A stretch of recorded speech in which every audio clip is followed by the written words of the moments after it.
Immigration is one of the most volatile issues in this election season. President Obama said he wants to prioritize the deportation of immigrants with criminal records, felons, not families, he said 2 years ago.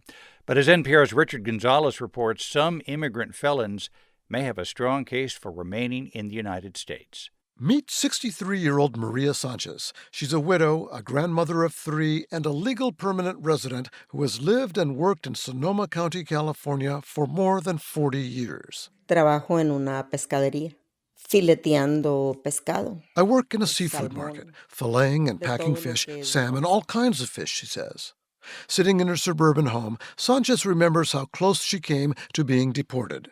4 years ago, she was returning from a vacation in Mexico, as she had several times before without a problem. But this time, Sanchez was detained at the Oakland airport and questioned for several hours by immigration officials. Me trataron como si hubiera sido una delincuente. Y yo lo único que he hecho es trabajar. They treated me like I was a criminal, and all I've ever done is work, says Sanchez. The authorities had found a 14-year-old drug conviction on her record. According to court documents, in 1998, Sanchez had pleaded guilty to one charge of cultivation of marijuana. She says she had grown 4 small plants and soaked the cannabis in rubbing alcohol as a tincture for her arthritis. Sanchez was sentenced to 4 months house arrest, 3 years of probation, and a fine. Sanchez thought the case was over, but she was slated for deportation because her conviction qualified as an aggravated felony. It's a broad category that can cover the activities of a drug cartel leader to someone growing marijuana for personal use. According to government data released to Human Rights Watch, between 2007 and 2012, the government deported over 34,000 non-citizens for marijuana possession. But the data don't break down how many were here illegally or how many were legal residents like Sanchez. I don't feel that the law itself is inherently unjust. Jessica Vaughn is a director of policy studies for the D.C.-based Center for Immigration Studies, a think tank favoring immigration limits.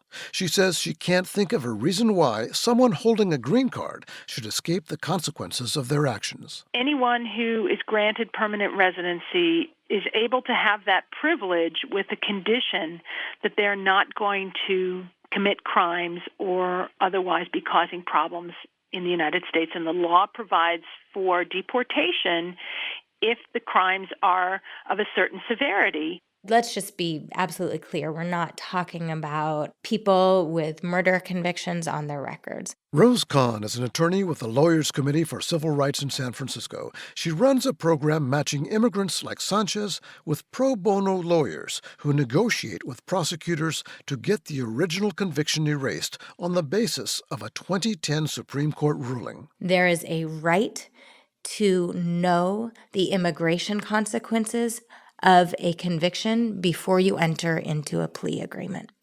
And if the defense counsel has not told the defendant about the looming immigration consequences, then that conviction is legally invalid. And if the conviction is invalid, it can be vacated or erased. So if there is no conviction, there's no deportation. Kahn's program has 50 cases pending.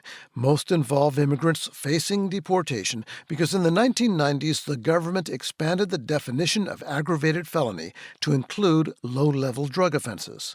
And the immigrants face removal even though they had already paid a penalty, such as a jail sentence or probation, in some cases more than a decade ago. Kahn's team has never lost a case.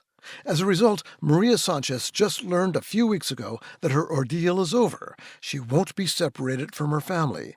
But as she tells her story, she still wrings her nervous hands. Yo nunca lo hubiera hecho si yo hubiera sabido. I never would have planted the marijuana, she says, if I would have known that this was going to happen.